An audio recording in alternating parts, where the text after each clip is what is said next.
Bismillah. Assalamualaikum warahmatullahi wabarakatuh. Alhamdulillahi wa kafa, wassalatu wassalamu ala nabiyyina al-mustafa wa ala alihi wa sahbihi wa man ihtada bihadihi ila yaumil yalqah. Ikhwati fillah, azani Allah wa iyyakum. Alhamdulillah, pada kesempatan yang berbahagia ini kita bisa melanjutkan kajian kita membahas Kutaib, buku saku Wasailul Mufidah lil Hayatis Sa'idah, karya Syekh As-Sa'di rahimahullahu rahmatan wasi'ah.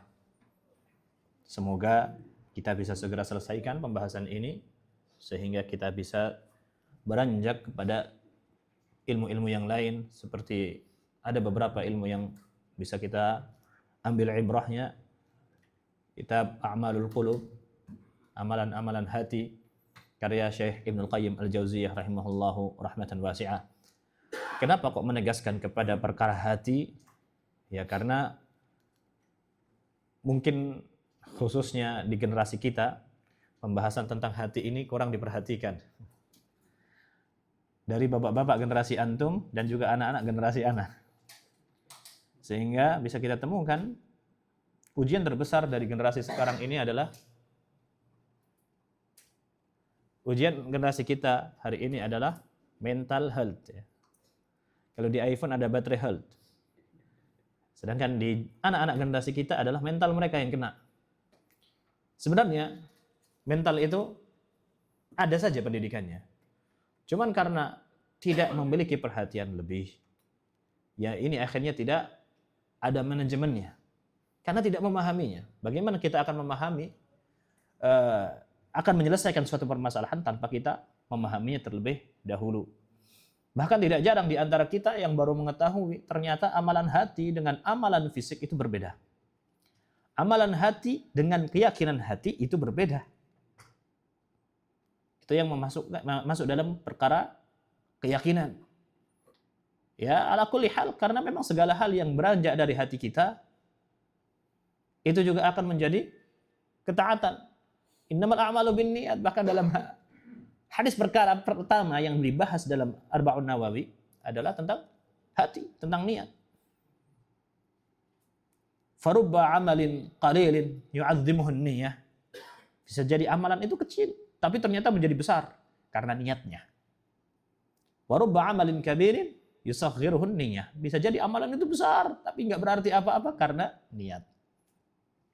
Syahidnya ikhwatal Islam, azani Allah wa iyyakum, ketika Rasulullah sallallahu alaihi wasallam bersabda, la tasubbu ashabi, jangan menghina sahabatku, fa innakum law anfaqtum mithla Uhudin dhahaban, kalau seandainya kalian berinfak seperti gunung Uhud emas, tidak akan sampai kepada infak mereka, wala nasifahu, tidak akan menyamai infaknya mereka, bahkan setengah dari infak mereka. Padahal kita tahu apa yang diinfakkan para sahabat Nabi ridwanullah alaihim sallallahu alaihi wasallam tidak banyak.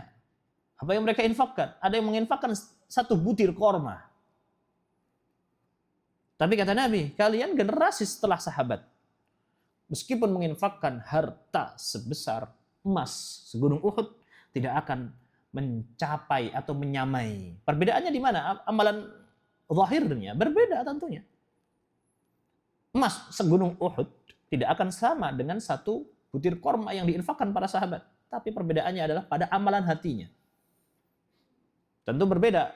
Orang yang memiliki 1 juta, kemudian berinfak 500.000, dengan orang yang memiliki ratusan juta, berinfak 500.000. Tentu berbeda.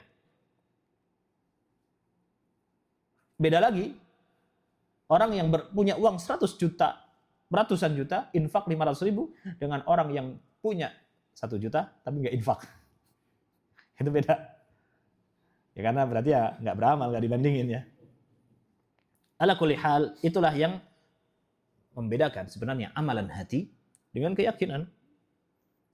Dan ciri khasnya gimana? Mengidentifikasi perbedaan amalan dengan keyakinan. Amalan itu bisa bertambah, bisa berkurang. Sedangkan keyakinan itu tidak akan bertambah, tidak akan berkurang, tapi akan tertimpa keraguan-raguan yang berarti hilang. Keyakinan itu imma yakin, imma ragu. Berarti orang yang ragu nggak akan yakin. Kalau dia ragu berarti nggak akan yakin. Berarti kan imma ada, bisa jadi ada, atau ya hilang. Dengan ragu-ragu otomatis hilang yakin itu. Itu keyakinan. Sedangkan amalan itu bisa bertambah, bisa berkurang.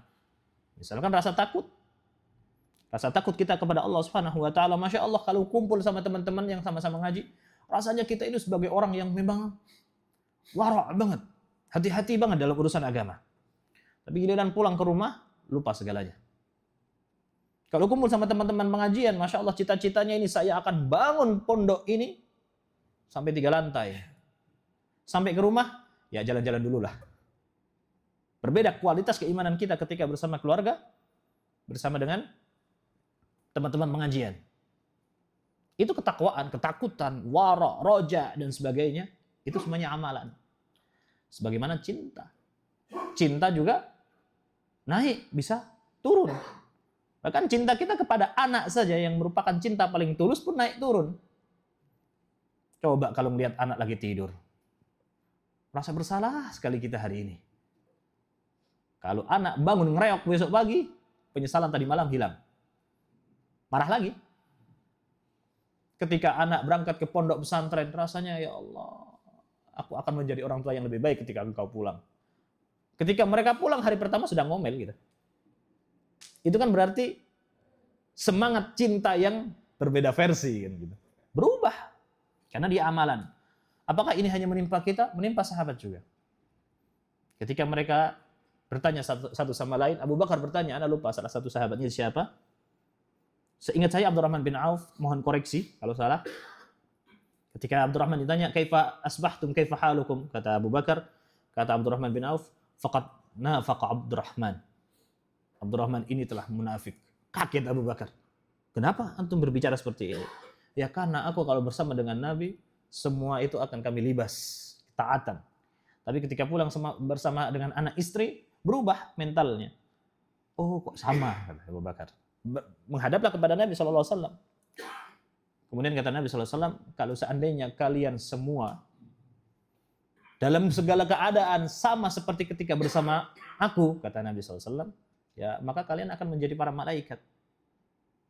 Malaikat itu tidak ada naik turunnya, ketaatan. Mereka semuanya memang taat.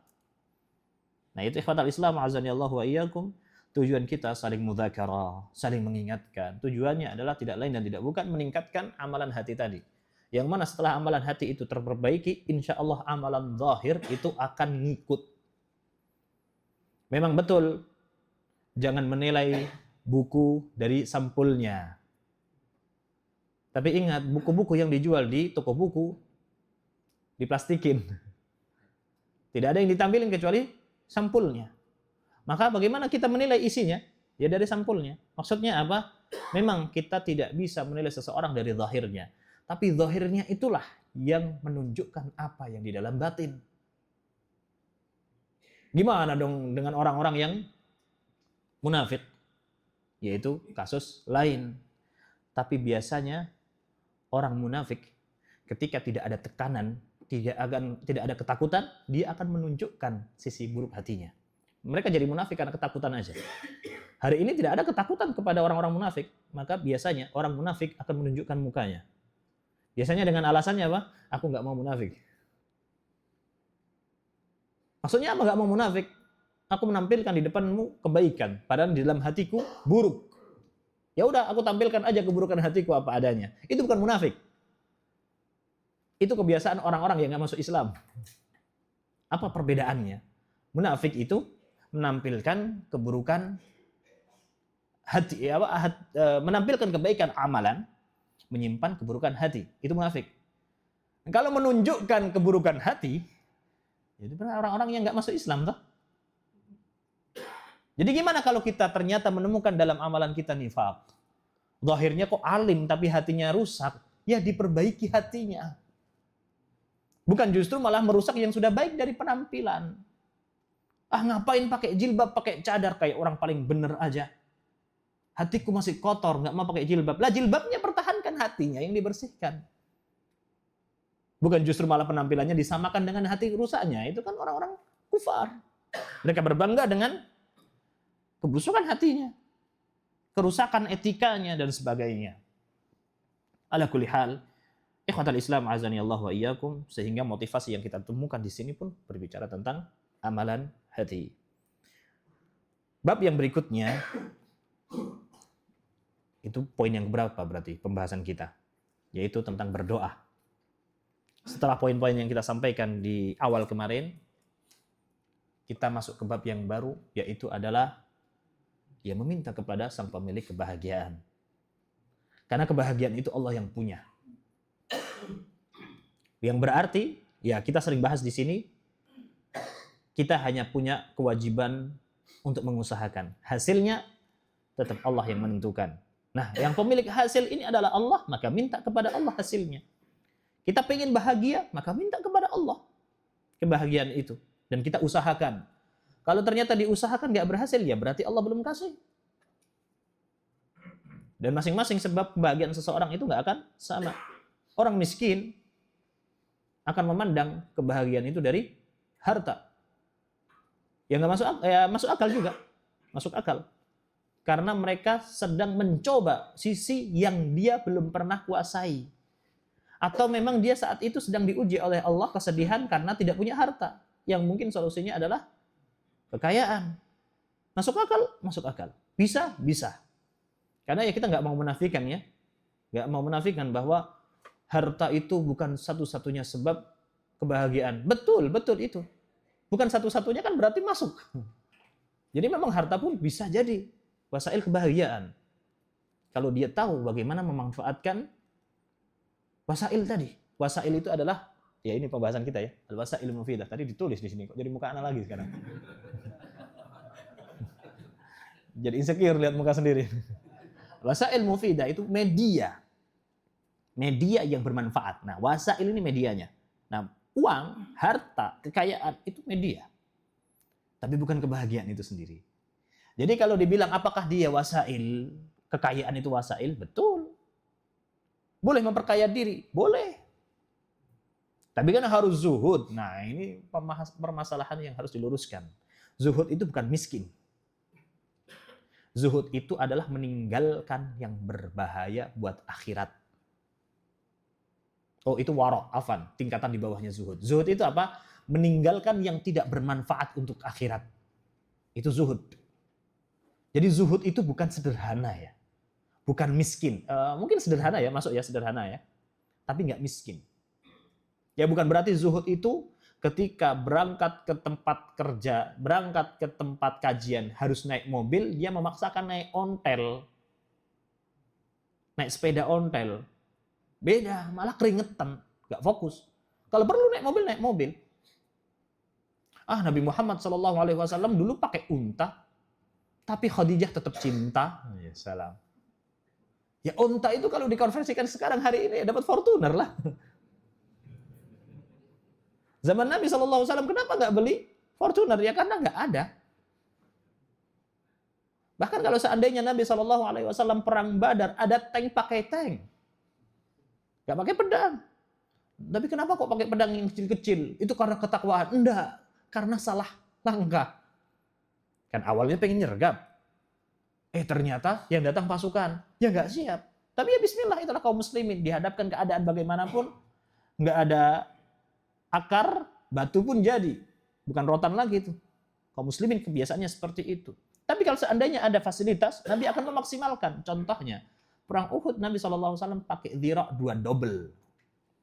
Pakai baju perang double. Berarti kalau seandainya ada tank pun Nabi pakai tank. Gitu. Karena onta ketika itu persenjataan terbaik. Dipakai. Nabi punya onta. Bukan kuda. Onta lebih mahal daripada kuda. Onta itu lebih berani daripada kuda. Onta apapun di depannya dihadapi. Kuda ada beda dikit lari. Ada mobil kenceng dikit lari kuda. Ada gajah perang kondisi ya kaum muslimin susah. Karena yang di depan kuda. Ketakutan kuda Arab gak pernah lihat gajah. Akhirnya yang di depan onta. Berarti onta ini yang memang paling elit ya. Nabi punya onta. Ketika hijrah naik onta. Ya, nggak bisa kemudian mentang-mentang hijrah terusir, kemudian jalan kaki dari Mekah Madinah seperti orang pengen haji dari Indonesia jalan kaki. Nabi aja hijrah cuma Mekah Madinah naik unta. Kalau bisa beli pesawat, beli pesawat. Ternyata umrah pun juga beli tiket. Ala kulli hal, itu semua wasail. Puncaknya, Allah lah pemilik kebahagiaan itu. Minta kepada Allah. Setelah semua wasailnya sudah kita isi, media-medianya sudah kita sempurnakan. Ya ini tadi ya pembahasannya, jangan sampai kita salah artikan zuhud itu berarti harus miskin. Tidak, Abdurrahman bin Auf kaya. Utsman bin Affan kaya. Rasulullah kaya tidak? Kaya.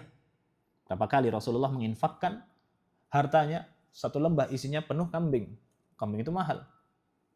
Mau tahu berapa mahalnya kambing? Lihat aja Idul Adha. Berat kan belinya? Karena memang mahal. Kalau murah mah kita beli. Yang murah mah kayak mungkin sepeda ontel 5 juta, 6 juta. Murah kan? Kambing 2 juta mahal. Makanya kita lebih banyak infak tusuk satenya. Ala kulli hal. Kata Allah Subhanahu wa taala dalam surat Ar-Ra'd, "Ala bi dzikrillahi tatmainnul qulub." Tidakkah dengan berzikir kepada Allah Subhanahu wa taala hati itu akan tenang? Nah, ini salah satu wasilahnya. Wasilah yang Allah berikan salah satunya adalah berzikir. Dan orang yang berzikir dia akan mendapatkan kebahagiaan, ketenangan yang tidak didapatkan oleh orang-orang yang tidak berzikir. Dan itu disampaikan oleh Ibnu Taimiyah rahimahullahu rahmatan wasi'ah. Beliau menyampaikan kepada Ibnu Qayyim. Ibnu Qayyim muridnya bertanya, kenapa Ibnu Taimiyah ini kalau duduk di masjid dari habis subuh sampai menjelang zuhur, masuk waktu duha. Waktu duha itu bagi mereka adalah menjelang zuhur, ketika waktunya qailulah. Bukan di awal pagi. Di awal pagi kan untuk yang takut gak sempat. Waktu duha itu ya menjelang zuhur. Mau masuk zuhur itu waktu terbaik untuk qailulah, kemudian tidur sejenak. Kemudian sholat zuhur. Nah, Ibnu Taimiyah selalu berzikir sampai menjelang zuhur. Kemudian ditanya oleh Ibnu Qayyim, kenapa engkau melakukan ini setiap hari? Ya, ini makananku.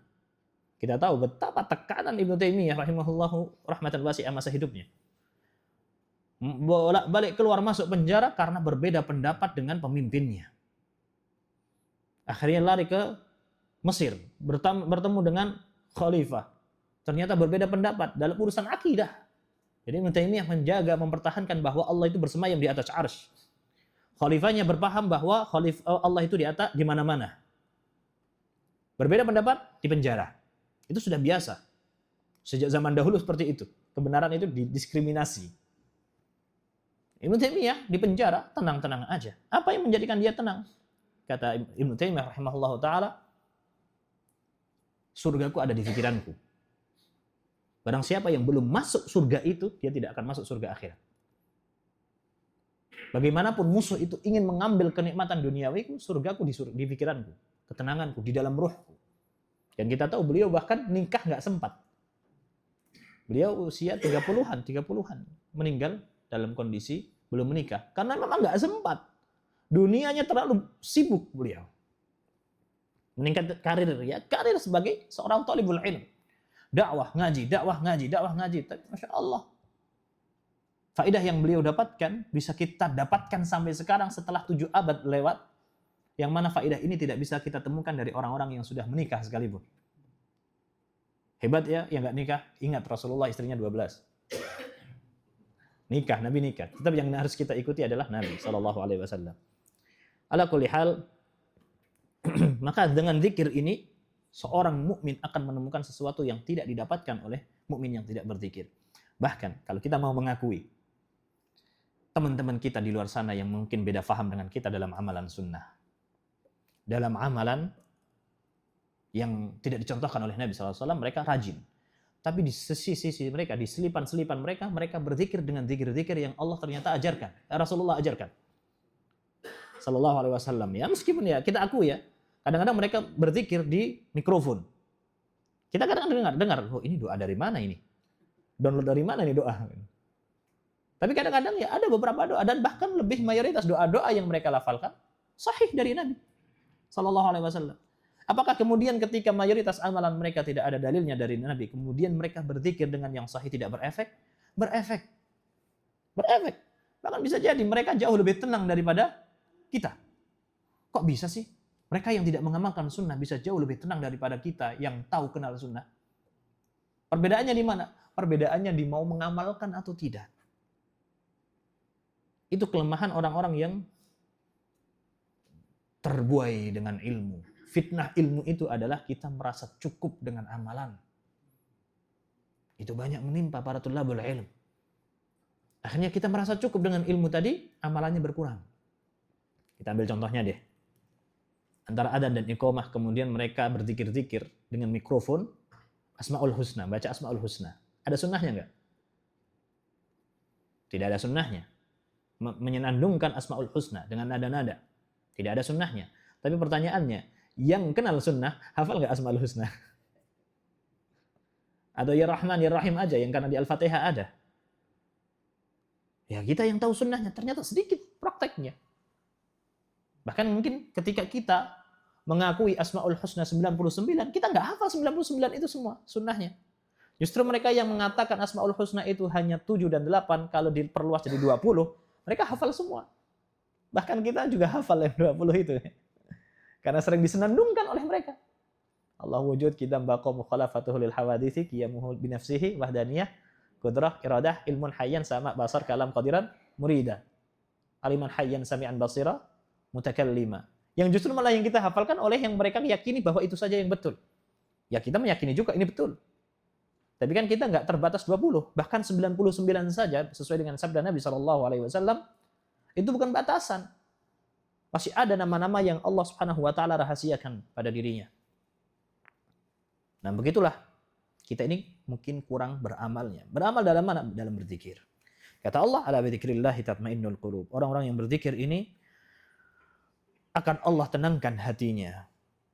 Poin yang kedua, yaitu adalah wa kadzalika tahadduts bi ni'amillahi adh-dhahira wal batinah. Fa inna ma'rifataha wa tahadduts biha yadfa'u Allahu bihil ham wal gham. Yaitu menceritakan tahadduts bin ni'mah, nikmat Allah yang sudah Allah berikan kepada kita. Sering-sering menyebutkan. Ini yang sering saya dengarkan dari orang tua yang mungkin anak muda kurang memahami. Alhamdulillah wisna, yang penting hari ini sehat, makan enak, tidur panjang enak. Bagi saya yang masih anak kecil, itu keseharian saya. Kenapa harus diomongin berulang-ulang sama bapak ini? Abi sampai waktu itu mungkin masih 50-an usianya. Anak nggak pernah hafal usia Abi ya. Setiap saya tanya nambah. Ketika bilangnya seperti itu, enak Sleh, alhamdulillah pagi-pagi sudah seger badan. Lah ya seger kan bangun tidur. Ternyata anak baru tahu loh. Ternyata bisa loh bangun tidur gak seger itu bisa loh. Ya ini saya baru temukan di usia 30 ini. Loh 30 kan masih muda. Enggak Pak, beda Pak. Kita mungkin secara usia anak jauh lebih muda daripada antum. Tapi dari segi onderdil dalam, anak yakin onderdil anak lebih tua daripada antum. Generasi anak ke bawah, urusan onderdil sudah banyak berkarat Pak. Karena memang pola hidup masa muda kita berbeda. Masa muda antum mungkin keras, itu yang menjadikan onderdil antum sehat semua. Generasi kita bahkan baca Al-Quran aja pakai digital, merusak mata itu. Baca kitab, apalagi mana ada baca kitab 1 menit, 2 menit. 15 menit, 20 menit dijabanin. Mapar layar terus itu. Ala kulli hal, ternyata pagi hari ketika badan sudah enak. Oh itu ternyata nikmat loh. Itu yang sering diobrolkan sama bapak-bapak. Alhamdulillah ya, pagi ini sehat, seger, enak hawanya. Oh, Masya Allah. Itu termasuk di antara sunnah. Tahadduts bin ni'mah. Untuk 30 tahun ke atas sudah mulai merasakan. Gimana dia bisa menikmati tidur adalah ketika dia justru banyak olahraga. Kalau dia kurang olahraga, tidur nggak hilang capeknya. Karena dia memang kurang sehat. Nah itu tahadduts bin ni'mah. Zahirah batinah. Zahirah mungkin dengan apa yang kita miliki hari ini. Alhamdulillah kita punya kendaraan yang mencukupi. Mungkin ada sedikit selentingan di dalam hati. Wah ternyata Innova beda sama Avanza ya. Misalkan. Setelah punya Avanza atau Xenia mungkin satu level ya. Tahu-tahu naik Grab atau naik travel Innova. Itu kufur nikmat langsung itu. Ternyata beda suspensinya kan. Itu sering tahadus bin nikmah saja. Ketika naik seni, alhamdulillah kita nggak kehujanan. Bapak-bapak yang masih naik Supra X, alhamdulillah Supra X jauh lebih enak daripada Astrea Legenda. Astreanya ya, bukan perumahan legendanya. Itu tarikannya Masya Allah. Nggak boleh lebih dari 60. Antum jalan di Bekasi 60. Disalip sepeda, kontel. Jadi sepedanya bagus-bagus, kencang-kencang, Masya Allah. Ya, itu tahadus bin ni'mah. Alhamdulillah, kendaraan kita masih cukup. Ala kulli hal. Atau yang batinah, yang di dalam hati, atau yang segala hal yang memang Allah berikan pencapaian kepada kita. Dan ini terjadi di masa Nabi SAW. Ketika Nabi tertimpa musibah pertama. Apa musibahnya? Sekaligus nikmat ya. Mendapatkan wahyu pertama. Dapat wahyu, jadi Nabi, jadi Rasul. Itu musibah ya. Amanah itu musibah. Bersama dengan itu nikmat. Karena yang berarti Rasulullah SAW sudah langsung mendapatkan surga ketika sudah diangkat menjadi Rasul. Udah pasti itu. Nah ketika Nabi mendapatkan risalah, ketakutan. Apa yang menimpaku sampai Allah menjadikanku seperti ini? Didatangi oleh orang-orang, orang gede, menakutkan, kuat, yang mana ketakutan di situ. Di gua kan ketemu malaikat. Sekuat-kuatnya Nabi, malaikat tetap lebih kuat. Kata Khadijah binti Khuwailid radhiyallahu taala anha, wallahi la yukhzikallahu abada. Wallahi Allah tidak akan meninggalkanmu, tidak akan menyakitimu dengan suatu apapun. Innaka latasilar rahim. Karena kamu orangnya selalu menyambung silaturrahim. Itu adalah ketaatan, usaha sebenarnya. Tapi seseorang tidak akan mendapatkan taufik untuk mengamalkan amalan yang berat tadi, kecuali itu adalah nikmat dari Allah. Banyak loh ketaatan-ketaatan yang itu tidak hanya menunggu waktu sempat, tapi juga keinginan dan usaha yang susah. Ingat, Allah sudah bukakan kesempatan untuk melakukan ketaatan yang susah untuk dilakukan oleh orang. Berarti Allah sudah berikan nikmat itu, tahadus bin nikmah. Misalkan kayaknya anak ini susah untuk melakukan ketaatan. Ya akhi, ingat. Antum sudah menjaga sholat subuh berjamaah di masjid. Kita berbicara satu sama lain. Itu nikmat yang agung. Faktanya berapa banyak kaum muslimin yang tidak mampu menunaikan sholat subuh berjamaah. Yang mana sholat subuh berjamaah ini beratnya, kata Nabi SAW, termasuk di antara tanda-tanda ciri khas orang munafik, mereka berat menunaikan sholat subuh dan isya. Dan alhamdulillah, meskipun kita merasa berat juga sebenarnya ya, bisa bangun, bisa berangkat ke masjid. Yang Masya Allah di Bekasi, masjid rata-rata jauh dari rumah. Kalau di Jawa kan buka pintu, masjidnya depannya tuh. Itu pun masih berat ya. Di sini rata-rata antum mau ke masjid yang pengen sholat di situ harus ngeluarin mobil. Itu taufik. Tidak mudah. Ya berarti ini adalah salah satu bukti tanda dari Allah. Allah sudah memberikan nikmat. Kita mudah dengan orang-orang yang soleh. Tidak ada yang lebih nikmat daripada lingkungan orang-orang yang soleh. Yang sama-sama punya visi di atas ketaatan. Pengen sama-sama, tidak ada yang mengumpulkan dia di sini memang untuk ketaatan saja. Itu nikmat Allah. Allah kirimkan orang-orang itu. Dan orang-orang ini nggak semua tempat ada. Ternyata ketika kita nggak ada, teman-teman di sekitar kita sama-sama jalan di atas ketaatan. Itu nikmat. Banyak-banyak dibicarakan. Tahadus bin nikmah dengan lingkungan yang solihah. Mahal itu. Dan itu yang sering diingatkan oleh masyayikh kami ketika di Nabawi, ketika di Jami'ah. Dan anak temukan, ternyata memang lingkungan yang paling anak cintai, yang paling maksimal anak sangat mencintai mereka, adalah ketika anak di Jami'ah. Ketika anak di Universitas Islam Madinah. Yang mana justru mereka tidak akan membiarkan anak kesalahan. Ada kesalahan, mereka akan menegur. Yaitu lingkungan yang kalau kita tidak melakukan ketaatan, kita yang sungkan. Dan kalau kita nemu lingkungan yang kita di situ mau melakukan ketaatan, sungkan, wah itu toksik itu. Ada loh yang seperti itu. Mau ambil contohnya, lagi di kantor. Istirahat jam 12:30, waktu sholat jam 11:30. Mau keluar untuk sholat berjamaah, sungkan enggak? Nah itu berarti lingkungannya yang rusak. Semua kaum muslimin, tapi kita mau sholat sungkan. Toksik. Ada lingkungan kaum muslimat, kemudian satu pakai cadar sendiri, pakai jilbab sendiri, sungkan. wah kok nggak enak ya. Nah itu tinggalkan. Seharusnya fitrahnya adalah yang namanya sabun itu ngusir debu.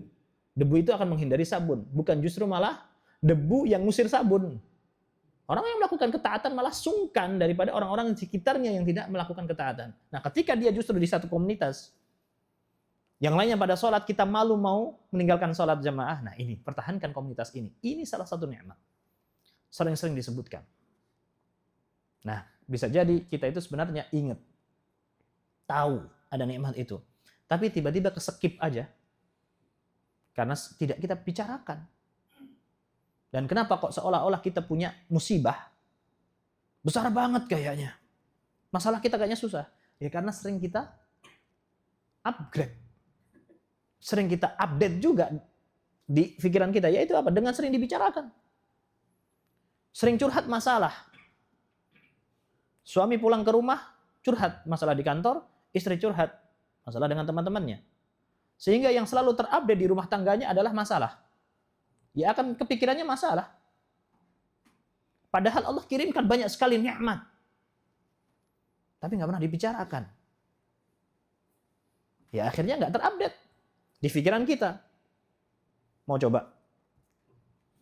Menjelang tidur, pillow talk. Sama istri yang diomongin masalah.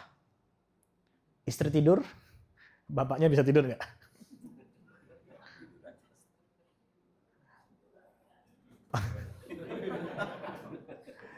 Ya biasanya laki-laki tidur duluan ya, karena memang rilis stres kita tidur ya. Bahkan pagi hari pun kadang-kadang kita bangun pagi, ya SPP anak naik nih. Yang kita pikirkan adalah SPP anak naik, kita tidak ingat bahwa kita masih punya pekerjaan yang kalau kita tabung masih cukup. Masih cukup loh. Bahkan bisa jadi SPP naik anak tadi masih nggak seberapa dibanding tabungan kita. Yang kita sebutkan adalah masalahnya. Titik fokusnya. Tapi kita lupa dengan nikmat yang Allah karuniakan kepada kita. Wah tanggungan naik, tapi rezeki belum turun. Ingat nih badan masih utuh. Masih bisa kerja. Itu tahadduts bin nikmat. Sering-sering disebutkan. Khususnya suami istri. Karena suami istri ini adalah persaudaraan keimanan yang paling intens. Ingat istri kita itu bukan siapa-siapa kita ya. Kalau dia siapa-siapa kita malah nggak boleh kita beristri. Istri kita itu bukan siapa-siapa, maka jadikan dia benar-benar partner dalam segala hal. Dan tahadduts bin ni'mah. Dan istri juga harus mendukung ya. Banyak-banyak menyebutkan kenikmatan setelah closing ya, sebagai closing statement dari berdiskusi permasalahan. Ingat kita masih punya banyak nikmat. Berapa sering orang-orang yang ketika HP-nya jatuh atau HP-nya rusak, dia hari itu bad mood. Di atas mobil Fortunernya.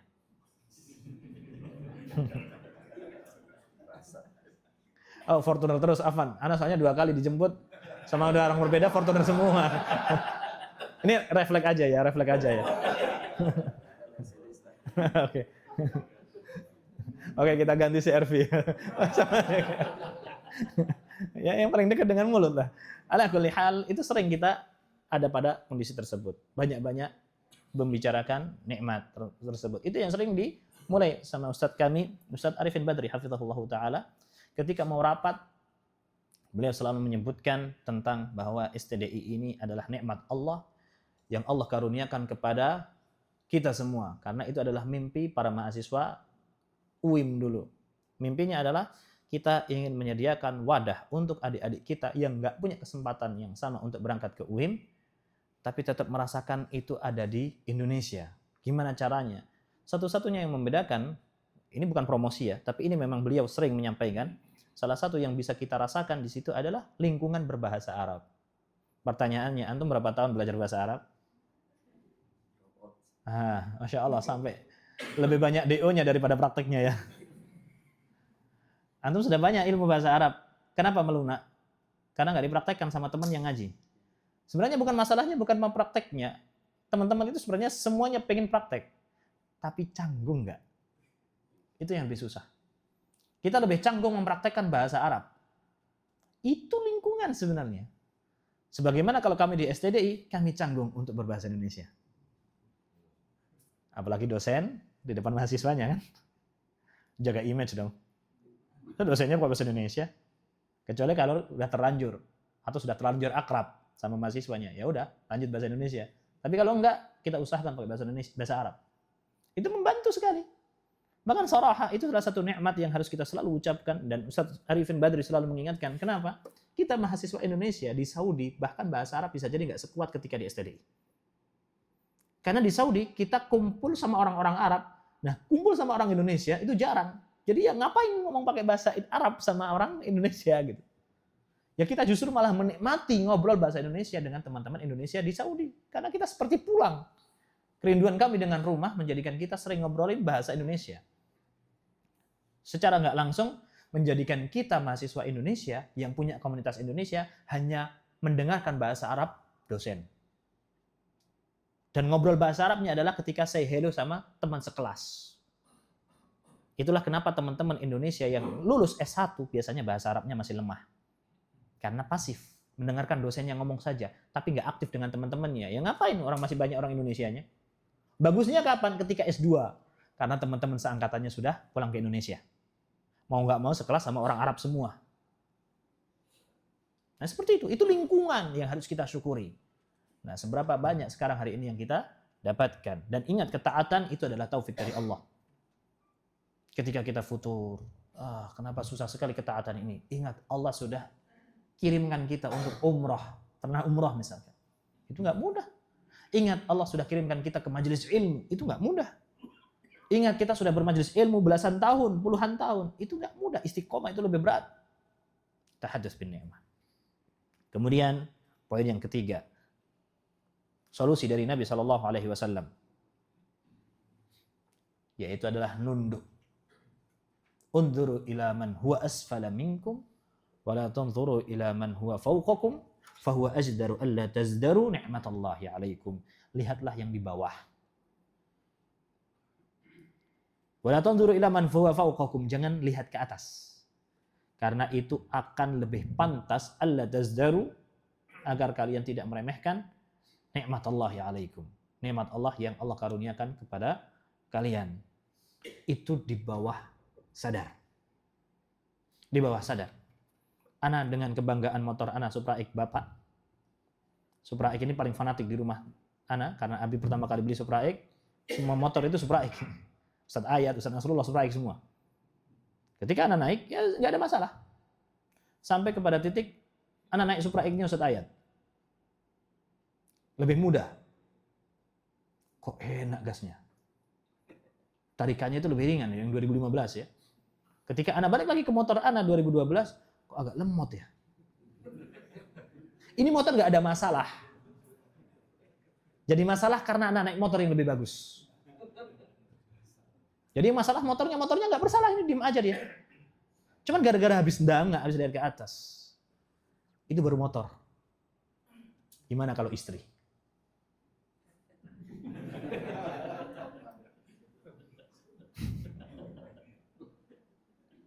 Kok kurang mancung ya?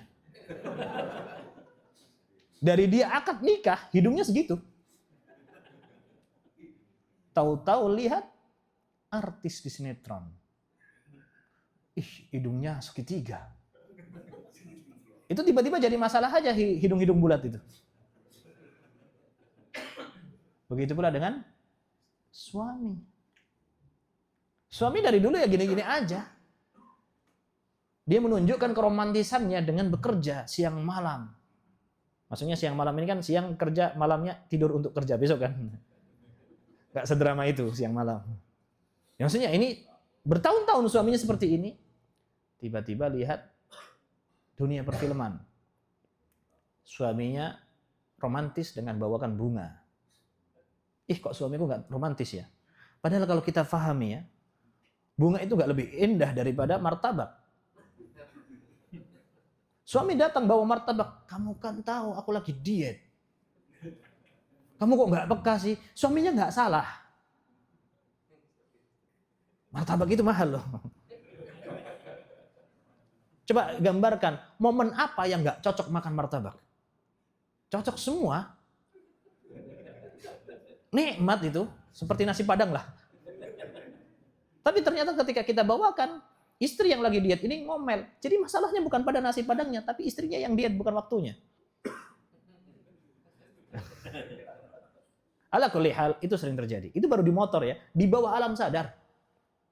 Di bawah alam sadar. Atau kadang-kadang ana lagi ya motor lagi bermasalah juga, lagi jauh mungkin, ana minjem motor mahasiswa. Motor mahasiswa ini kan ala kadarnya ya. Meskipun ya Supra-Supra juga yang baru-baru juga, tapi mereka kan kurang perhatian kepada kendaraan. Digas ini kadang nggak jalan, kemudian belok, kadang stang ini ke kanan. Anda nggak komentar ya, Anda mensyukuri aja. Pinjam komentar kan nggak. Saya naikin aja. Tapi setelah naruh motor ini, kemudian dapat motor Anda lagi. Enak motor saya ini. Itu kita tanpa sadari. Itu yang dimaksudkan oleh Rasulullah. Unzuru ila man huwa asfala minkum. Sering-sering nunduk. Kenikmatan kita yang kita miliki itu nggak pernah salah. Yang salah kita itu ya terlalu melihat ke atas. Kufur nikmat jadinya. Mungkin suami istri yang sedang perang dingin, coba lihat ke bawah. Ada loh di luar sana yang nggak punya suami. Ada loh yang di luar sana yang nggak punya istri. Kadang-kadang istri kan bisa ngomel ya, dengan masalah sesepele, suami naruh anduk di atas kasur. Suamiku ini susah dibilangin. Naruh handuk di atas kasur, masih basah lagi. Kan nggak nyenyak tidurnya.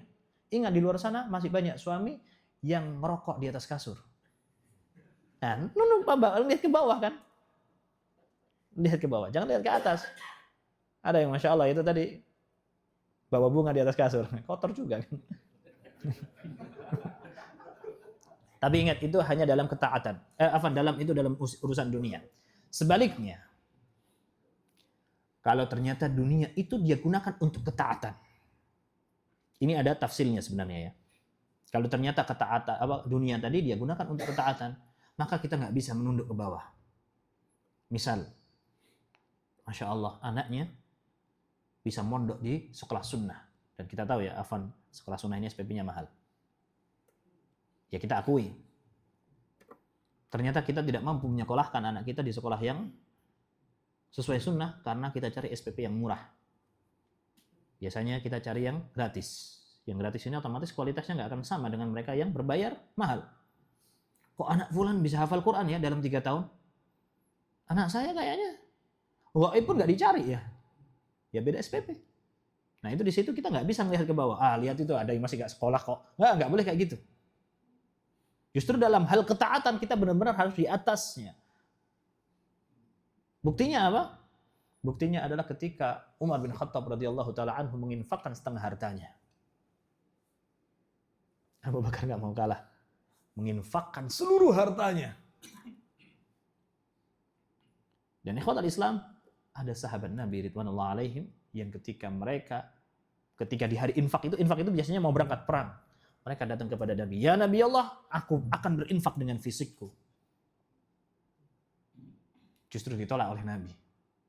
Karena kita berangkatnya naik kendaraan, kita nggak punya kendaraan buat ngangkut kalian. Kemudian orang-orang tadi berpaling dalam kondisi menangis deras. Mereka sehat, tapi nggak bisa berangkat perang. Bahkan infak dengan fisik pun tidak diterima oleh Nabi. Karena kenapa? Keterbatasan ekonomi. Nabi nggak bisa bawa. La ajidu ma'ahmilikum alaihi. Tawallau tafidu a'yunuhum minad dam. Hazanan alla yajidu alla yajidu ma yunfiqun. Mereka sedih karena memang nggak bisa nemu. Apalagi yang bisa mereka infakkan. Bahkan untuk kendaraan mereka. Ya, seperti ini kata. Kita harus melihat ke atas. Lihat mereka yang punya ekonomi yang jauh lebih maksimal melakukan ketaatan. Lihat mereka ada yang punya tabungan bisa umroh. Ada yang bisa daftar haji. Nah itu seperti ini kita harus justru malah melihat ke atas. Bukan hartanya, tapi kemampuan dia untuk daftar hajinya. Bukan furoda ya, Afan.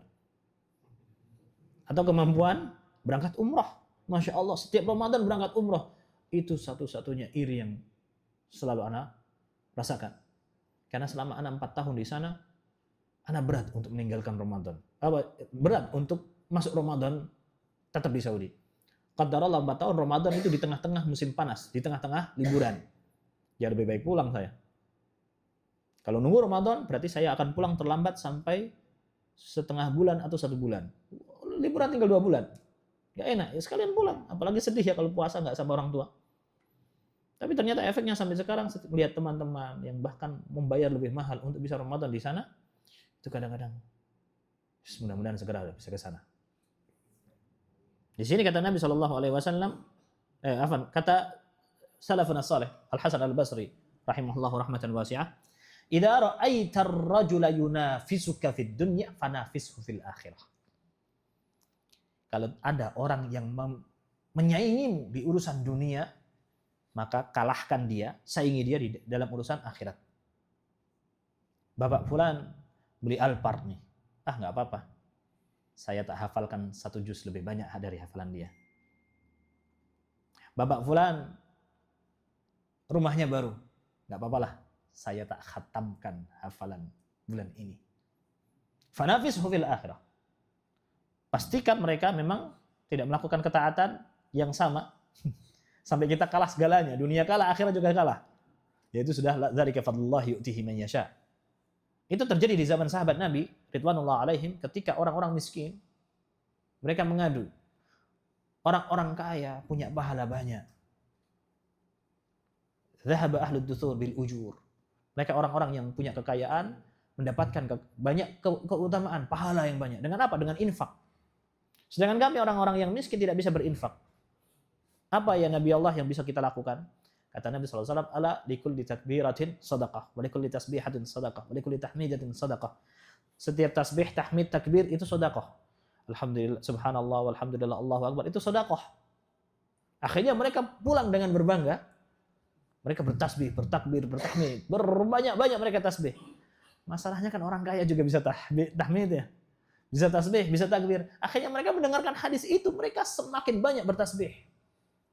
Datang lagi mereka menghadap Nabi. Ya Rasulullah, orang-orang kaya, mereka berinfak dan juga bertasbih. Kemudian kata Nabi SAW apa? Dzalika fadlullahi yu'tihi man yasha. Itu sudah keutamaan Allah yang Allah berikan kepada mereka. Ya gimana lagi? Ternyata mereka gunakan kekayaan itu untuk berinfak. Dan mereka juga masih bertasbih dalam ketaatan. Yunafisuna fid dunya wal akhirah. Oh, itu benar-benar lawan yang harus kita lihat terus. Kita harus melihat ke atas terus dalam hal ini. Banyak di luar sana, Masya Allah. Yang salah satunya Ustaz Yazid, rahimahullahu rahmatan wasi'ah. Yang kita ketahui setelah wafatnya justru. Ada salah satu pondok di wilayah timur sana, yang dulu sempat menjadi tempat beliau menimba ilmu. Di masa mudanya. Dan beliau ketika sepuh, tiba-tiba pondok ini buka donasi lebih dari biasanya. Atau mungkin pertama kali buka donasi. Kok heran? Ini pondok sudah lama bertahan tanpa donasi. Tiba-tiba kok buka donasi? Ternyata itu mereka baru open donasi setelah wafatnya Ustaz Yazid. Selama itu beliau menginfakkan bulanan. Sekian belas atau puluh juta. Dan itu nggak hanya satu pondok itu. Banyak tempat-tempat yang beliau infakkan. Dan itu kita nggak tahu. Karena beliau mengamanahkan jangan cerita-cerita. Setelah beliau wafat, aman ya. Barulah speak up itu para takmir-takmir yang ternyata ustadz-ustadz itu mereka juga bersedekah. Berarti kan ini dalam titik apa? Dalam ketaatan dan juga dari segi kemapanan finansial. Karena orang yang nggak mampu finansial, dia tidak akan berinfak sebanyak itu. Ini mapan sekali berarti. Dan kalau kita tahu ternyata rumah Ustaz Yazid kontrak ya, atau sudah beli sendiri. Informasi yang terakhir Anda dengar memang tidak sebagus lingkungannya. Kesederhanaan beliau. Ini kan otomatis kita udah kalah start dari segala hal. Ini seperti ini kita jadikan pedoman bisa. Kita contoh. Kenapa kok yang Anda sebutkan di sini Ustaz Yazid rahimahullah? Karena beliau sudah wafat dan sudah aman untuk kita sebutkan. Sedangkan ustadz-ustadz yang faddalallahu Allah berikan nikmat, keutamaan dan sebagainya mereka masih hidup, mereka nggak aman. Mungkin kalau kita sebutkan Ustadz Firanda hafizahullah ya. Beliau menjadi pelopor dalam segala hal. Ketika beliau di Madinah pun juga, semoga beliau nggak nonton, nggak bakal nonton juga insya Allah. Sibuk beliau. Beliau di Madinah termasuk di antara mahasiswa-mahasiswa yang dermawan. Ustadz Syafi'i. Allah Subhanahu wa taala mudahkan mereka dari segi finansial dan termasuk yang sangat loyal ke adik-adik kelasnya. Ustadz Firanda, Ustadz Syafi'i. Kalau ada undangan-undangan majelis, aman kalau ada dua donatur ini. Mereka tidak hanya banyak ilmunya, mereka juga donatur. Masya Allah. Itu kita jadikan barometer standar kita. Mereka tidak hanya kuat ilmunya, mereka juga kuat finansialnya. Kan al-mu'minul qawi khairun wa ahabbu ilallah min mu'minid dha'if. Wa fi kullin khair. Seorang mukmin yang kuat jauh lebih dicintai oleh Allah Subhanahu wa taala daripada mukmin yang lemah. Apakah ini hanya dalam fisik? Tidak. Tentunya orang yang fisiknya jauh lebih kuat, jauh lebih baik, ketaatan dia bisa lebih lancar. Tapi yang dimaksudkan adalah secara global. Kekuatan ilmu, kekuatan amal, kekuatan fisik, kekuatan finansial. Faktanya adalah kaum muslimin di zaman Nabi SAW berdiri di atas finansial kaum muslimin yang kuat. Bahkan hijrahnya Nabi dengan ontanya Abu Bakar. Dengan pengembala kambingnya Abu Bakar. Dengan kambing-kambingnya Abu Bakar. Dengan penunjuk jalannya yang ditunjuk oleh Abu Bakar. Tetap ada kekuatan finansial itu yang digunakan oleh Nabi SAW. Meskipun masih mertuanya, tetap dibayar sama Nabi ya. Tetap dibayar ontanya. Wallahu a'lam bishawab. Maka dalam hal ini kita jangan melihat ke bawah, lihat ke atas. Kalau bisa kejar, kalau bisa kalahkan. Pertama yang urusan akhirat ya. Karena memang kalau di dunia ini kadang kita startnya berbeda. Ada privilege di situ. Tapi urusan akhirat, kita privilege-nya sama. Kita startnya sama. Wallahu akhrajakum min butuni ummahatikum la ta'lamuna syai'a. Kata Allah Subhanahu wa taala, Allah mengeluarkan kalian dari perut-perut ibu kalian dalam kondisi tidak tahu apapun. Sehingga Imam Bukhari, Imam Malik, Imam Syafi'i, Imam Abu Hanifah ketika lahir sama dengan lahirnya kita. Sama loh kita sama Imam Bukhari dari segi kondisi lahir. Sama-sama nggak tahu. Cuman bedanya Imam Bukhari lahir di antara para ulama, kita lahir di Bekasi.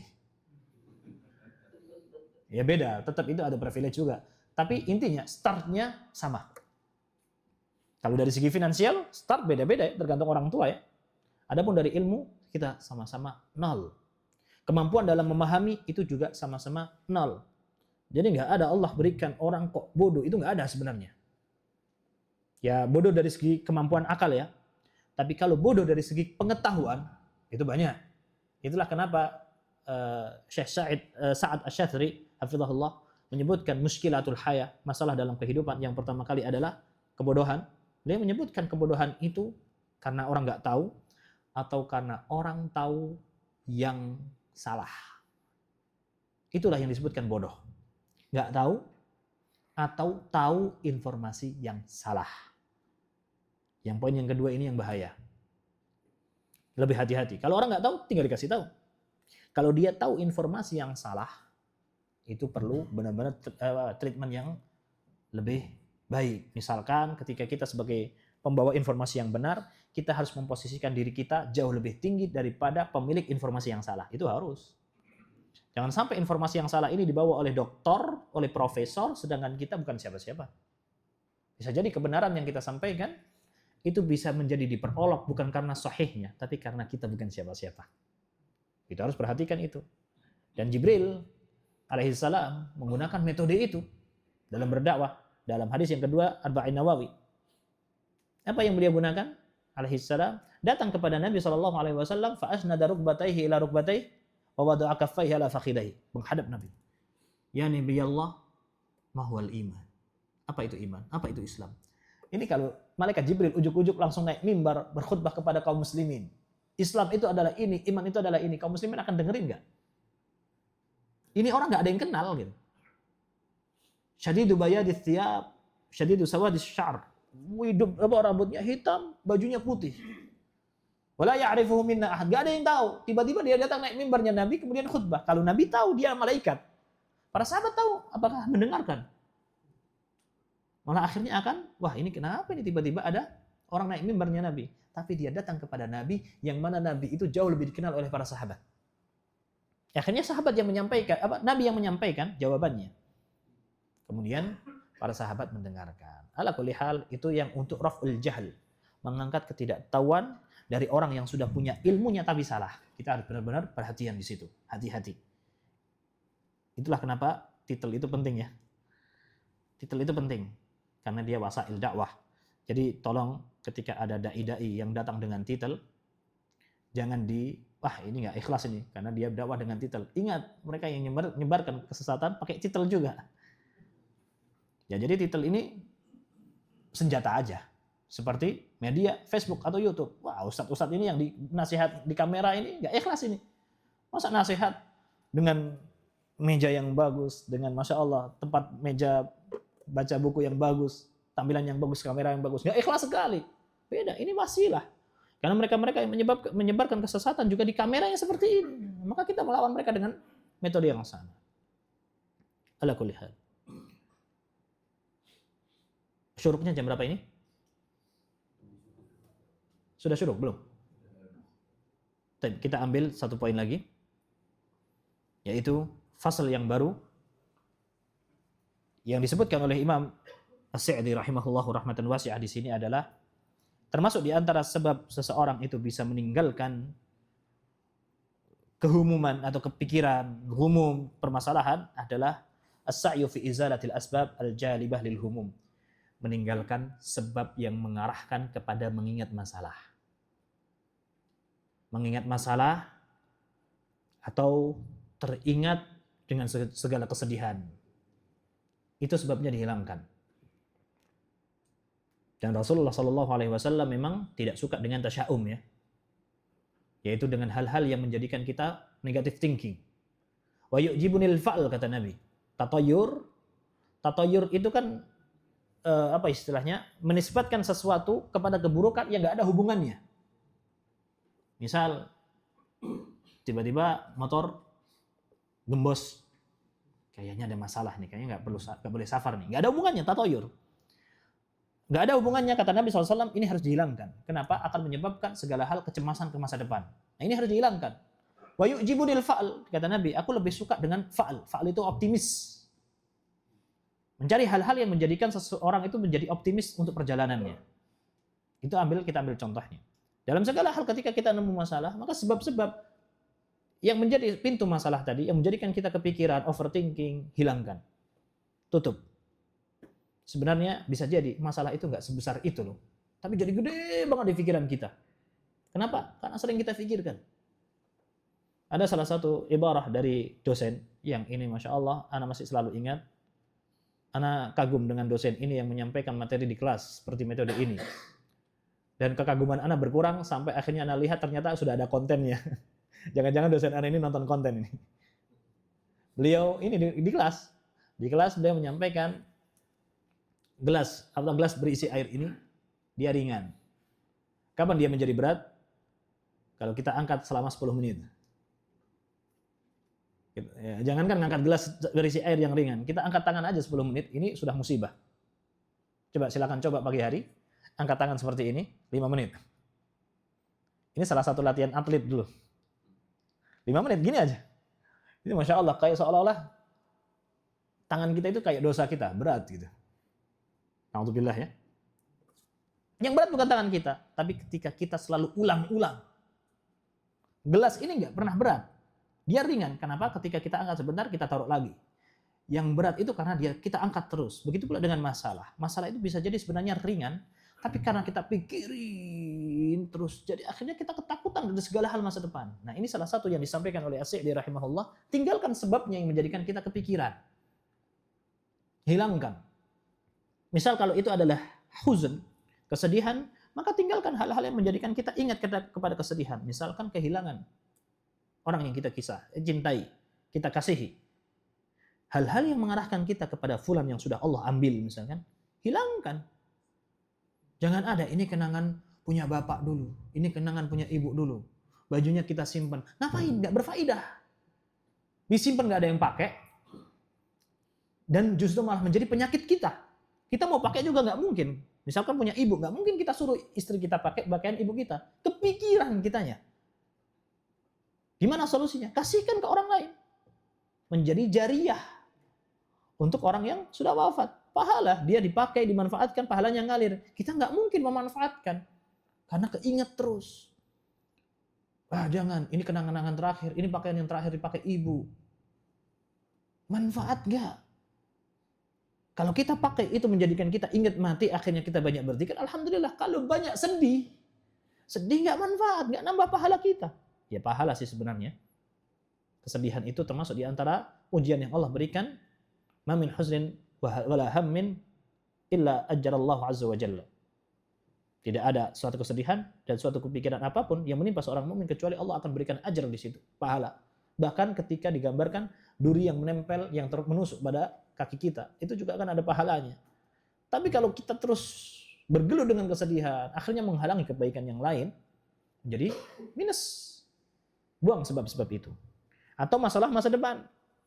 Ini termasuk di antara pelajaran manajemen konflik.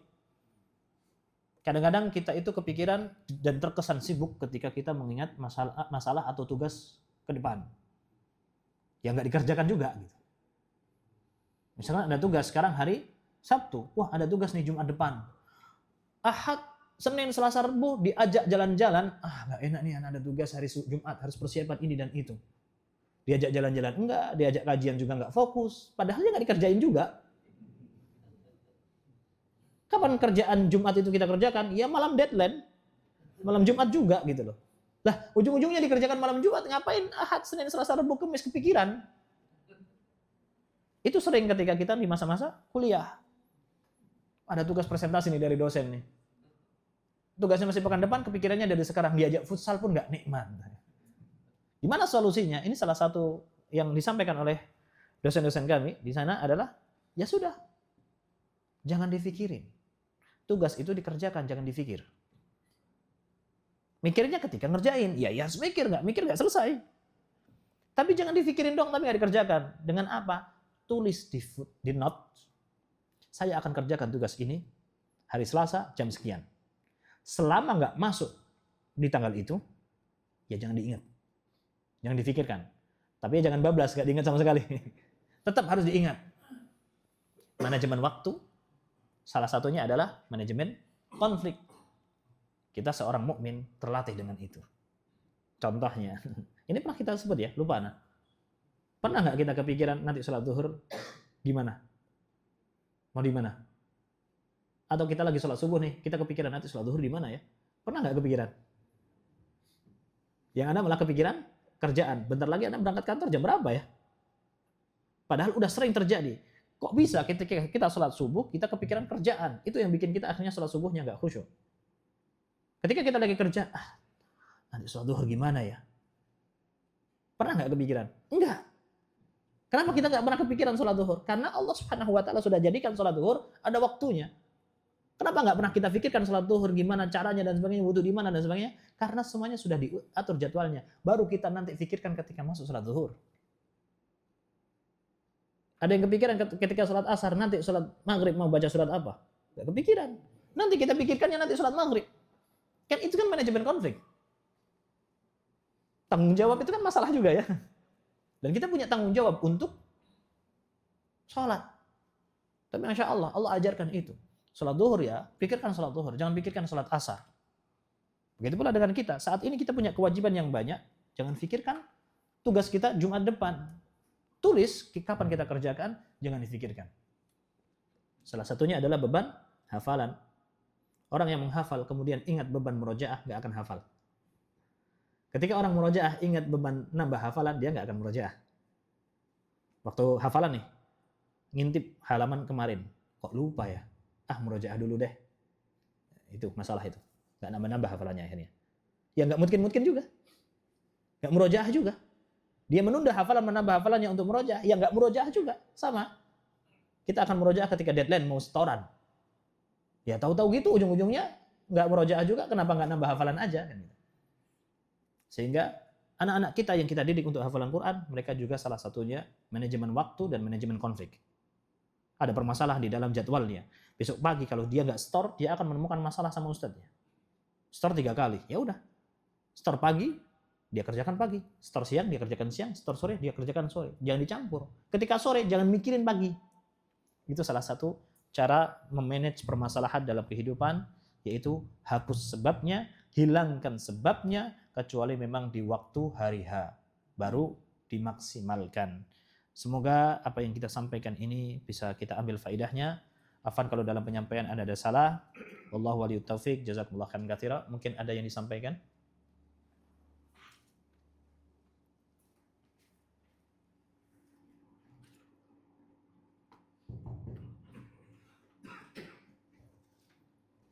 Ada mic yang diketuk ini. Monggo. Monggo. Bisa bertanya, sering terdengar tuh kalimat usaha tidak mengkhianati hasil, Ustaz. Bagaimana menimbang kalimat ini, Ustaz? Masya Allah, pertanyaannya adalah usaha tidak mengkhianati hasil. Itu salah satu sebenarnya, kalau itu hanya untuk memotivasi, ya monggo-monggo aja. Karena memang motivasi itu positive thinking ya. Tapi ingat, dari segi kata itu sendiri sudah ada masalah. Usaha tidak akan mengkhianati hasil, seolah-olah hasil itu pasti akan datang dengan usaha. Itu kan sama saja mewajibkan Allah untuk memberikan hasil yang pasti ketika kita usaha. Padahal kita punya usaha nih, tapi hasil bukan urusan kita. Kenapa tiba-tiba kita mewajibkan bahwa hasil itu harus gitu, tidak akan mengkhianati usaha gitu. Ya maksudnya seolah-olah, ya itu kalau untuk motivasi, pasti hasilnya begini kalau kita mau maksimal. Agar kita memaksimalkan usaha, ya nggak masalah. Tapi kalau itu menjadi penentuan kita, ya hasilnya harus seperti ini, kalau saya seperti ini, ya nggak pasti. Berapa banyak orang yang sudah berusaha ternyata hasilnya berbeda. Berapa banyak orang yang kuliah teknik ternyata kerjanya dia jadi karyawan. Mana usaha tidak akan mengkhianati hasil, hasil tidak akan mengkhianati usaha. Ya karena ternyata dia jadi karyawan, itu adalah takdir Allah, hasil yang Allah berikan kepada dia, cari mukafaah jadi karyawan dulu, nanti usaha. Ketika dia punya pedoman dalam hidupnya, usaha tidak akan mengkhianati hasil, hasil tidak akan mengkhianati usaha. Justru nanti akan menjadi jebakan dia mencari kerjaan. Dia punya sarjana teknik nih. Kemudian ada kesempatan untuk jualan somai di pinggir jalan. Nggak mau, masa sarjana teknik jualan somai? Ini orang ahli ekonomi akan sebutkan, ini jebakan titel. Yang menghalangi orang-orang punya titel untuk berusaha dari awal. Yang bukan pada ritmenya. Bahkan ketika seseorang sudah bekerja di suatu instansi yang ribawi, ketika dia ingatkan, hati-hati, riba itu haram. Ya gimana saya kerja dari kecil untuk di pekerjaan ini? Kalau saya keluar dari pekerjaan ini, memulai pekerjaan lain, ya berarti ilmu yang saya pelajari dari SMA, S1, S2, kejuruan, nggak berguna. Karena saya dari SMA kerjanya memang untuk instansi yang ribawi ini. Seolah-olah Allah tidak akan bukakan hasil yang lain. Ya Masya Allah, kan banyak ternyata orang jualan pisang goreng, jadi jualan rumah. Yang pisangnya nggak laku, akhirnya rumahnya yang dijual. Ya maksudnya bukan seperti itu ya. Berarti dengan dia bisa jualan pisang, akhirnya punya teman-teman yang akhirnya mengajak pada berjualan yang lebih tinggi. Bukan, ya ngapain saya bisa jualan pisang goreng dulu? Kalau ujung-ujungnya sekarang saya jualan properti, ya tidak seperti itu. Dia tidak akan sampai kepada titik ini kalau seandainya nggak lewat ini. Intinya hasil itu sudah menjadi Allah Subhanahu Wa Taala, jangan diawi-awi. Karena ternyata banyak loh santri-santri kita di pondok-pondok sunnah yang hafal Quran mungkin lomba-lomba menang, hadis juga menang, nggak keterima di Madinah.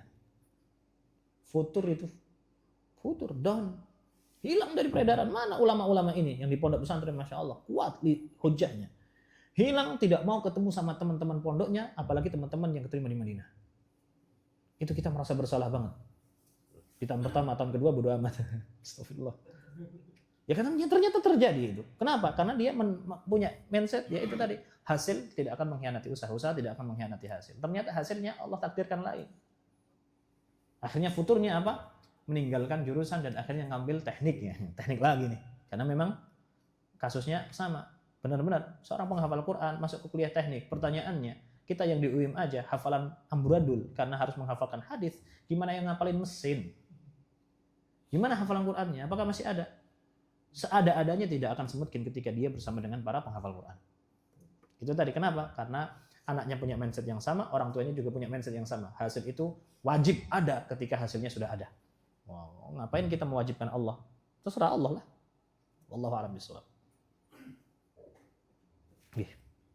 Siapa dulu nih? Sudah ada mic? Monggo. Simpel aja, Bapak. Tips kuliah di UIN itu seperti apa, Ustaz? Masya Allah. Dari usaha atau dari hasil ini? Kalau dari hasil nggak ada, karena benar-benar anak nggak nemu tips agar bisa keterima. Tapi kalau usahanya, ya pastikan nilai anak di atas 9. Karena UIM sekarang sudah mulai transparan. Kalau dulu kita pakai orang dalam. Di Saudi itu, di Madinah itu, kalau kakaknya sudah keterima, aman aja adiknya. Insya Allah adiknya keterima. Insya Allah. Meskipun adiknya lebih banyak nih, lebih mungkin keterima. Karena dua kakaknya sudah nggak ada masalah di sana. Karena mereka melihat data masuk, oh sudah ada saudaranya di sini, udah berarti aman. Itu konsep mereka. Jadi yang berjuang anak pertamanya, adik-adiknya nyusul aja. Karena sistemnya sudah membaca orang tua yang sama, wilayah yang sama, keluarga yang sama. Itu insya Allah akan sama, aman. Kecuali kalau anak pertamanya bermasalah. Wah, adiknya nggak akan keterima. Sama sekali. Bahkan anak punya teman yang adiknya keterima kuliah, kakaknya pernah di sana, cuman akhirnya ada masalah pulang kena deportasi. Itu dia setiap tahun keterima dari tahun 2011 sampai 2018. Setiap nama penerimaan mahasiswa, nama dia keluar. Setiap kita menghadap ke kantor, kantornya ngomong, Mas, tolong cari Fulan. Kita usahakan dia bisa kuliah di kampus. Dicari sama kampusnya, ditolak sama negara. Saking kampusnya mengusahakan. Itu tadi ya. Itu usahanya, salah satu usaha. Itu tadi ya, ada orang dalam di sana. Tapi kalau sekarang usaha yang bisa kita kejar adalah nilai, transparan. Karena lihat teman-teman yang keterima di sana rata-rata nilainya di atas 9. Pintar-pintar. Terus bahasa Arab yang bagus. Dan salah satu yang banyak menunjang adalah rekomendasi kalau bisa jangan dari personal, tapi dari instansi negara. Semakin resmi negara, semakin tinggi kemungkinan keterima. Mungkin dari ormas besar, 2 ormas besar ya. Atau dari kementerian yang resmi dari negara. Atau mungkin dari Kemenak. Wah, itu kuat banget. Kemenak wilayah, utusan Kemenak wilayah gitu. Kalau ada orang dalam di situ minta rekomendasi, itu sangat kuat. Ada kop negaranya gitu. Oh, itu sangat kuat. Itu salah satu usaha ya. Kalau hasilnya kembali kepada Allah Subhanahu wa taala. Wallahu a'lam. Mau nanya terkait tadi Ustaz, kita ketika dalam ketaatan selalu melihat ke atas gitu ya. Yeah. Nah, misalnya dalam konteks tadi yang disampaikan, misalnya kita melihat teman gitu ya Ustaz, dia sering umroh, ya umroh Ramadan tadi. Nah, bagaimana menyikapi agar yang tidak muncul itu adalah bagian dari kufur nikmatnya. Jadi seolah-olah oh enak tuh ya dia berangkat umroh terus itu, sehingga kita kan kepingin Ustaz, tapi ternyata kita kan nggak mampu. Akhirnya yang muncul malah wah seolah-olah kita ini tidak diberi nikmat untuk melakukan umroh itu Ustaz, yang rutin gitu. Nah, sehingga kan kita menjadi kufur nikmat. Jadi seperti itu. Kira-kira tipsnya seperti apa Ustaz? Ketika harus melihat ke atas itu. Masya Allah. Kufur nikmat itu hanya terjadi ketika kita tidak memiliki niat yang baik, niat ketaatan. Kenapa? Insya Allah kalau yang kita lihat adalah umrohnya, kita nggak akan jadi kufur nikmat dengan kenapa kita nggak bisa umroh. Karena kita niat umroh saja, kita latihan umroh saja. Selama kita belum mampu, pahala itu ada kok. Pahala itu ada. Sampai ternyata kita sudah berazam, kita sudah nabung untuk umroh, ternyata tabungan itu kepake makan terus. Pahala itu ada kok. Kalau yang kita lihat adalah umrohnya, meskipun nggak akan sama dengan orang yang berangkat umroh ya, tapi bisa jadi pahalanya besar juga. Pahala kita niat nabung untuk umroh. Pahala mah nggak kemana. Yang masalah adalah enak ya, dia bisa foto samping Nabawi, bisa naik eskalatornya sambil bikin backsoundnya Maher Zain. Itu sampai enak Anda lihat. Barusannya di Masjid Nabawi syuting, kemudian anak fil Madinah, ini enak sekali lihat. Anda nggak pernah lihat tapi nggak mau nonton terus di timeline gitu. Anda lagi promo untuk umroh, agenda umroh, otomatis muncul ini orang-orang yang di Madinah ini pakai backsoundnya Maher Zain ini. Maher Zain nggak pernah syuting di Madinah gitu. Ala kulli hal, yang kita lihat adalah fasilitasnya. Masya Allah udah sampai sana. Kok anak nggak bisa ke sana ya? Yang sebenarnya kita itu yang bikin kufur nikmat adalah dari sisi dunianya. Enak ya, dia bisa di Nabawi nyaman dengan masyayikh. Ya justru malah dari segi duniawinya. Kalau dari segi pahala, insya Allah kita nggak akan kufur. Justru malah semakin kita akan semangat. Bisa kok kita ibadah di sini. Itu ya kita ambil contohnya adalah orang yang kuliah di sana. Enak ya kuliah di sana. Kalau dia yang dia maksudkan enak di situ adalah dapat ilmu di sini juga bisa dapat ilmu. Orang yang di STDI misalkan, kita ambil contoh mahasiswa, ini yang sering anak sindir dari mahasiswa, mereka merasa insecure ketika disebut kuliah di STDI. Sakit hatilah kita dosennya. Pondok pesantren merilis nama-nama mahasiswa yang keterima di UIN, di Libya, dan di STDI. Mahasiswa yang keterima di STDI bilang ke panitianya, tolong jangan ditulis kami yang keterima STDI, kita malu. Emosi lah kita. Kenapa demikian? Kalau memang yang dia niatkan adalah ilmunya, justru malah ilmu yang kita dapatkan di STDI bisa jadi sama dengan yang di UIM. Kenapa? Di UIM kita harus belajar tentang kerajaan Saudi Arabia. Butuh nggak? Nggak butuh. Kita bukan orang Saudi, ngapain? Kita hafalan Pancasila aja nggak hafal-hafal. Ngapain kita ngafalin kapan lahirnya Muhammad bin Saud? Siapa anaknya, siapa rajanya, kapan berdiri kerajaan Saudi Arabia kedua? Kita belajar itu. Kemudian kita juga belajar tentang kejadian-kejadian dakwah yang menimpa Afrika, yang menimpa di Eropa, yang menimpa di Bosnia. Ingat, di Jawa masalahnya lebih kompleks. Sedangkan ketika kita belajar di STDI, sudah disaring sama para asatidzah kita yang mereka sudah 15-16 tahun di sana, disajikan dalam bentuk sesuai kebutuhan kita. Dari segi ilmu, nggak ada masalah. Kenapa kok kita sampai akhirnya malu sama yang di Madinah, merasa akhirnya kufur nikmat?